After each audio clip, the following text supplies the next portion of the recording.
ভাই pig size, প্রচন্ড লম্বা দেখতে পাচ্ছ। তো বন্ধুরা দেখতে পাচ্ছ আজকে চলে এসেছি আমরা একটা নতুন লোকেশনে। আর লোকেশনটা আমাদেরকে যে দাদা ভাই ফোন করেছিল, কে ফোন করেছিল? সুমন।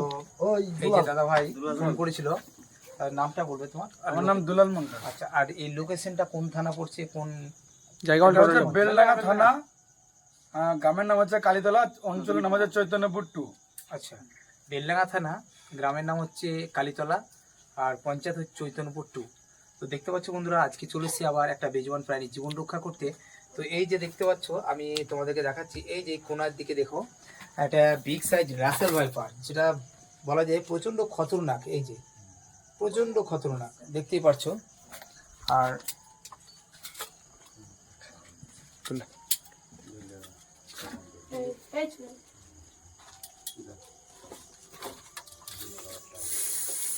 ও ভাই দেখতে পাচ্ছ কত এগ্রেসিভ, কতটা রাগী দেখতে পাচ্ছ তো, মানে এমন রাগী। ও মাই গড, ছাড়বে না, আরো ছাড়বে না, কান দিতে যাবে। ওরে বাবা রে, দেখতে পাচ্ছ বন্ধুরা। ছাড়বে না, কান দিতে যাবে। হ্যালো বন্ধুরা, দেখতে পাচ্ছ কতটা বড় সাইজের একটা চন্দ্রবোড়া সাপ। আর শীত প্রায় শেষের দিকে, এখন গরম পড়েছে, তো তার জন্য সাপ অনবরতক্ষণ বাইরে আসবে, যে কোনো জায়গায় আশ্রয় নেবে। আর একটা কথা সবাইকে বলবো, যেখানে ইঁদুর থাকবে কিন্তু সেখানে সাপ কিন্তু আসবে। তাই বাড়ির আনাচে কানাচে কোনাগুলো ভালো করে পরিষ্কার পরিচ্ছন্ন করে রাখবে, যেখানে ইঁদুর আসতে না পারে, ঠিক আছে?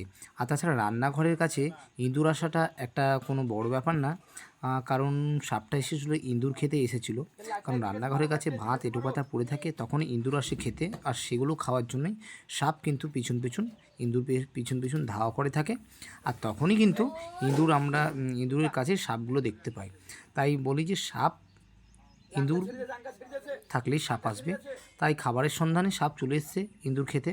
তো একটা কথাই বলবো, বাড়ি পরিষ্কার পরিচ্ছন্ন রাখুন, আপনার বাড়িতে ইঁদুর ঢুকবে না। আর ইঁদুর ঢুকলে কিন্তু সাপ ঢুকবে। তাই বলবো, দেখুন চন্দ্রবোড়াটা কত বড় সাইজ, একটা ভয়ানক সাইজ, বিষাক্ত। আর একটা কথা বলবো, সাপে কামড়ালে কেউ আতঙ্কিত হবেন না, আতঙ্কিত হলে কিন্তু অনেক মানুষে আতঙ্কে মারা যায়। সাপে কামড়ালে আতঙ্কে মারা যায় অনেক মানুষ। একটাই কথা বলবো, ওঝা ঝাড়ফুঁক করবেন না। ওঝার কাছে গিয়ে সময় নষ্ট না করে সোজাসুজি আপনারা গভর্নমেন্ট হসপিটালে পৌঁছে যাবেন, যেখানে আমাদের সরকারি হসপিটালে পৌঁছে যাবেন, যেখানে অ্যান্টিভেনামটা আমাদের অ্যাভেলেবেল পাওয়া যায়। তাই বলবো, সেখানে পৌঁছালে কিন্তু আপনার জীবনটা সুন্দরভাবে বেঁচে ফিরবে। আরেকটা কথা বলবো, সাপে কামড়ালে কেউ বাঁধন দেবেন না, বাঁধন দেওয়াটা একবারই খারাপ, ঠিক আছে? তো দেখতে থাকো আমার ভিডিওটা, ভালো লাগলে লাইক কমেন্ট শেয়ার করে দাও, আর পরের ভিডিওতে আবার দেখা হচ্ছে।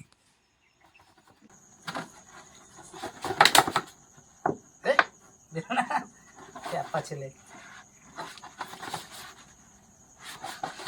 বয়ানে তো আসছে না গো। একটা পাতলা পিচবোর্ড নিয়ে আসো তো। পাতলা পিচবোর্ড আছে, পিচবোর্ড। তো বন্ধুরা দেখতে পাচ্ছ কীভাবে রেস্কিউ করা হলো, আর প্রচণ্ড এগ্রেসিভ সাপটা, প্রচণ্ড ডেঞ্জারাস একটা।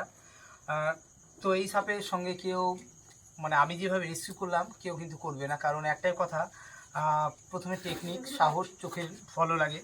তো টেকনিক না হলে কিন্তু করে যায় না। পিলাই বা কাট, হ্যাঁ পিলাই হলে হবে, পাতলা পিলাই কাট। কারণ মালটা মুখটা কোথায় আছে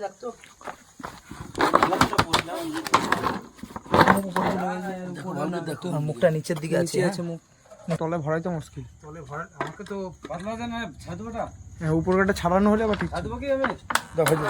হয়ে গেছে, ভালো লাগছে। আমি তো সুপারটাই ভালো হলো।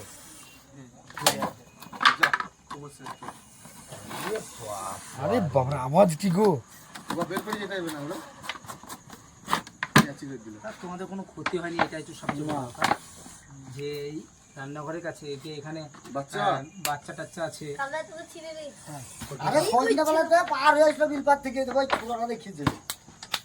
চলো